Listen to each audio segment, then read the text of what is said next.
सीधी राह ते हित खुदा शल हलाए, सीधी राह ते हित खुदा शल हलाए। बुराइन खां हरदम असांखे बचाए, सीधी राह ते हित खुदा शल हलाए। बुराइन खां हरदम असांखे बचाए, सीधी राह ते हित इबादत जी तौफीक बख्शे असांखे, इबादत जी तौफीक बख्शे असांखे। खुदा पाक रहमत असां ते वसाए, खुदा पाक रहमत असां ते वसाए। बुराइन खां हरदम असांखे बचाए, सीधी राह ते हित खुदा शल हलाए, सीधी राह ते हित खुदा शल हलाए। बुराइन खां हरदम असांखे बचाए, सीधी राह ते हित करे मेहरबानी नबीअ जे तुफ़ेले, करे मेहरबानी नबीअ जे तुफ़ेले। शरीयत जी हद में हमेशा रहाए, शरीयत जी हद में हमेशा रहाए। बुराइन खां हरदम असांखे बचाए, सीधी राह ते हित खुदा शल हलाए, सीधी राह ते हित खुदा शल हलाए। बुराइन खां हरदम असांखे बचाए, सीधी राह ते हित क़बूले सदा अर्ज़ हर हिक असांजो, क़बूले सदा अर्ज़ हर हिक असांजो। हयातीअ में ख़ालिक उमेदूं पुॼाए, हयातीअ में ख़ालिक उमेदूं पुॼाए।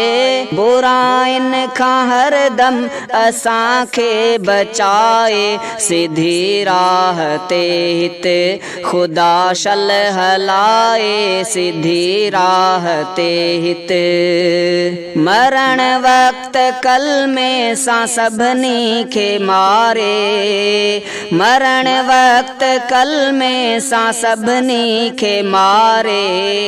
धणी आख़िरत पिण सभिनि जी सजाए, धणी आख़िरत पिण सभिनि जी सजाए। बुराइन खां हरदम असांखे बचाए, सीधी राह ते हित खुदा शल हलाए, सीधी राह ते हित खुदा शल हलाए। बुराइन खां हरदम असांखे बचाए, सीधी राह ते हित अता रब करे नेक कम जी सआदत, अता रब करे नेक कम जी सआदत।